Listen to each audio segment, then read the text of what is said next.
भैया अगर फेंग में काम किया हो फिर अप्लाई करेंगे एचएफटी में तो क्या रिज्यूमे शॉर्टलिस्ट हो जाएगा।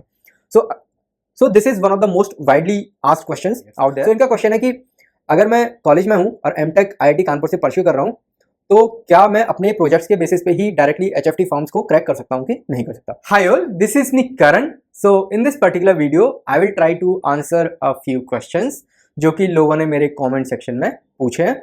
एंड इससे पहले I have already recorded 2 videos around Q&A जिसमें हमने काफ़ी सारे क्वेश्चंस को आंसर करने का ट्राई किया है। So in this particular video also I will try to answer a few questions. So I have recorded the questions in one of the sheets. So I'll take all the questions one by one and I'll try to answer them. So if I take the first question, then question is how to learn HFT trading. Tell me the step-by-step process. So first of all, I would like to say that I am not a trader. Instead, I am a software engineer working around trading systems. So अगर मैं बात करूं अभी question की तो I don't know कि how to answer this particular question because I am not the right person to answer this. But instead of that I will say कि जो एचएफटी फर्म्स होती हैं वो एक्चुअली ट्रेडिंग फर्म की category में अगर आप उनको ना डालो तो ज़्यादा सही है। Instead of that you can call them as a tech firms because वो टेक्नोलॉजी को बहुत अच्छे तरीके से लेवरेज करते हैं एंड देन उसको यूज करके बहुत सारा प्रॉफिट कमा रहे होते हैं। सो किसी भी अगर एचएफटी फर्म के पास बहुत अच्छा इंफ्रा नहीं है या फिर उनका जो सिस्टम है वो बहुत इफिशिएंट नहीं है तो वो लोग प्रॉफिट नहीं कमा पाएंगे। बट स्टिल जो एग्जिस्टिंग फर्म्स हैं उनको बीट करने के लिए आपको अपना दिमाग लगाना पड़ेगा एंड कैसे करके हम बाकी लोगों से खुद को डिफरेंशिएट कर सकते हैं तभी हम आज के टाइम पे बीइंग अ एचएफटी फर्म पैसा बना पाएंगे। So that's why they hire some of the top minds during the placement process. So I hope you are satisfied with the answer. So now I would like to take second question. Sir, I am from NIT Bhopal, mechanical background. HFT don't visit our campus. So can I get into HFT through off campus if I try? So अगर आप try करते हो तो of course everything is possible. But looking at your background जो कि mechanical engineering से आप belong करते हो so it won't be very easy for you to crack any of the HFT firms even off campus. So what you do, you work hard, you learn basic computer science concepts like C++ and operating system, computer networks and ये सारी चीज़ों में जैसे ही आप अच्छे होते हो then try to enter into some of the IT firm maybe और tech firm जो कि टेक्नोलॉजी के अराउंड काम कर रही हो एंड देन वहाँ से अपना बैकग्राउंड बिल्ड करो अच्छे से एंड देन जो स्टार्टअप्स हैं इस डोमेन में यानी एचएफटी डोमेन में जो स्टार्टअप्स हैं उनको आप ट्राई कर सकते हो। And at the same time जब आपको लग रहा है कि आपकी जो प्रिपरेशन है वो कॉलेज के टाइम पे अच्छी हो गई है then also you can try entering into these startups. बहुत सारे स्टार्टअप हैं इस डोमेन में, आप मेरे को डायरेक्टली मैसेज कर सकते हो, मैं वो सारे स्टार्टअप्स की आपको लिस्ट दे दूंगा जहां पे आप डायरेक्टली अप्लाई कर सकते हैं एंड वहां पे आपके सिलेक्शन होने के चांसेस बहुत ज़्यादा हैं as compared to if you are targeting some top tier firm. So I hope I am able to answer your question. So now if I move to next question, then the question is can you recommend some books on HFT? So I have already recorded one of the videos around it. So अगर आप उस video को देखेंगे तो आपको उसमें पता चलेगा कि कौन कौन सी बुक अगर आप बिगिनर हैं या फिर आपको बेसिक चीज़ों की अंडरस्टैंडिंग है तो आप कौन कौन से बुक्स या फिर कोर्सेज ले सकते हैं। एंड अगर आप वो सारे बुक्स या कोर्सेज लेते हैं तो आपको सिस्टम इंजीनियरिंग यानी कि कोर कंप्यूटर साइंस कॉन्सेप्ट्स किस तरह से काम करते हैं उसकी अच्छी खासी नॉलेज हो जाएगी। सो अगर आप इवन जो हाई फ्रीक्वेंसी ट्रेडिंग फर्म्स हैं उनको भी टारगेट नहीं कर रहे हो, अगर आप टिपिकल टेक फर्म्स को टारगेट कर रहे हो यानी प्रोडक्ट बेस्ड कंपनीज को टारगेट कर रहे हो then also these books and courses will be really helpful for you because इनमें हम जो कोर कंप्यूटर साइंस कॉन्सेप्ट्स हैं उनके अराउंड चीज़ों को सीख रहे होंगे। Now if I take the next question, I'll join IIT Kanpur for MTech CSE, but professor do not allow MTech students for internship. Can I got selected only with the help of my project? Because I watched some interview of BTech student who cracked HFT.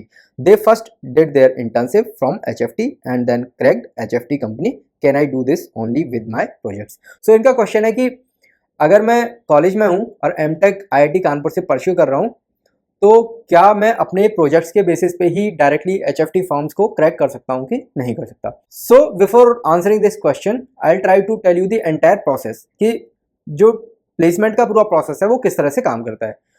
तो होता क्या है, company internship के लिए आपके college में आएगी and at the time वो काफ़ी सारे बीटेक स्टूडेंट्स को सेलेक्ट करेंगे एंड देन उनको पीपीओ ऑफर कर रहे होंगे। लेकिन ऐसा नहीं है कि अगर उन्होंने पीपीओ ऑफर कर दिया कुछ स्टूडेंट्स को तो वो प्लेसमेंट प्रोसेस के लिए फिर से नहीं आएंगे, वो फुल टाइम एम्प्लॉयमेंट के लिए भी आएंगे। लेकिन ऐसा हो सकता है कि लेट से उनको पूरे कॉलेज से 10 स्टूडेंट्स को लेना था, अभी उन्होंने 5 को ऑलरेडी पीपीओ ऑफर कर दिया, so now they will only try to hire 5 more students. तो होगा क्या कि अगर आपके जो बेसिक कंप्यूटर साइंस कॉन्सेप्ट्स बहुत अच्छे हैं तो ज़्यादातर केसेस में ये कंपनीज आपके प्रोजेक्ट को हो सकता है कि इग्नोर कर दें। But at the same time ऐसा होगा कि लेट से 2 स्टूडेंट है, एक आप हो एक दूसरा स्टूडेंट है, एंड दोनों सेम लेवल पे लाई कर रहे हो, तो एट दैट टाइम लेट से कंपनी को चूज करना है कि किसी एक को सेलेक्ट करना है। So of course they will go with someone जिन्होंने इस डोमेन में कुछ तो कर रखा होगा या फिर कुछ प्रोजेक्ट बना रखे होंगे, तो ऑफकोर्स उनको एक एज रहेगा। बट ऐसा नहीं है कि आपके जो चांसेस हैं वो एकदम से जीरो हो जाएंगे। सो अगर आपके कंप्यूटर साइंस कॉन्सेप्ट बहुत अच्छे हैं तो डेफिनेटली आप इजीली इन सारी कंपनीज को क्रैक कर सकते हो। तो अभी मैं मूव करता हूँ नेक्स्ट क्वेश्चन पे।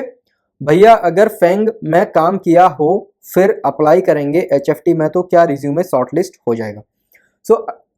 सो this is one of the most widely asked questions out there रखा है, एंड काफ़ी सारे लोग मेरे से ऑफलाइन भी ये क्वेश्चन पूछते रहते हैं, जैसे लिंक्डइन पे या फिर इंस्टाग्राम पे।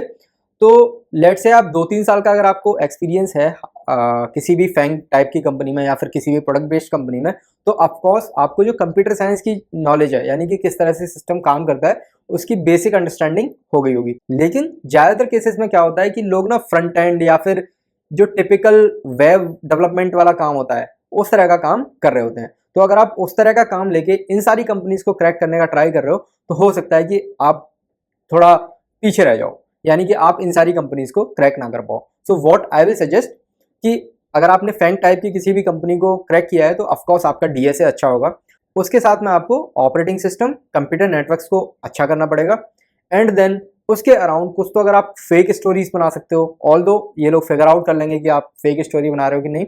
तो अगर आप इसके अराउंड बेसिक जो प्रोजेक्ट्स हैं वो कर लेते हो एंड C++ में अगर आप अच्छे होते हो तो डेफिनेटली आपके जो चांसेस हैं वो बहुत ज़्यादा बढ़ जाएंगे, बिकॉज जो आपका बैकग्राउंड है वो अच्छा है, यानी कि आप प्रोडक्ट बेस्ड कंपनी से आ रहे हो एंड आपको जो कोर कंप्यूटर साइंस कॉन्सेप्ट्स हैं उनकी भी अच्छी खासी नॉलेज है, and at the same time आपने बेसिक जो प्रोजेक्ट्स हैं वो भी इन सारी चीज़ों के अराउंड कर रखे हैं। तो अभी मैं बात करूँ लास्ट क्वेश्चन की, तो sir as a fresher applying for quantitative development C++, the knowledge of finance or trading is required.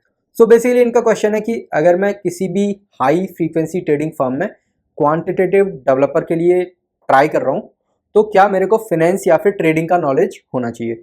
सो अगर मैं एक वर्ड में इसका आंसर दूँ तो no.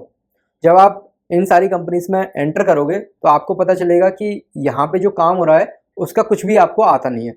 So over the period of time like 2-3-4 months आप सारी चीज़ें सीख रहे होगे कि किस तरह से ट्रेडिंग काम करती है, किस तरह से सारी चीज़ें काम करती हैं। इट इज़ जस्ट दैट कि आपको ना जो कंप्यूटर साइंस के कॉन्सेप्ट्स होते हैं उनका अच्छा आइडिया होना चाहिए, एंड आपकी जो लर्निंग एबिलिटी है वो थोड़ी ज़्यादा होनी चाहिए। अगर वो अच्छी खासी है तो आप ईजिली सारी चीज़ों को सीख सकते हैं।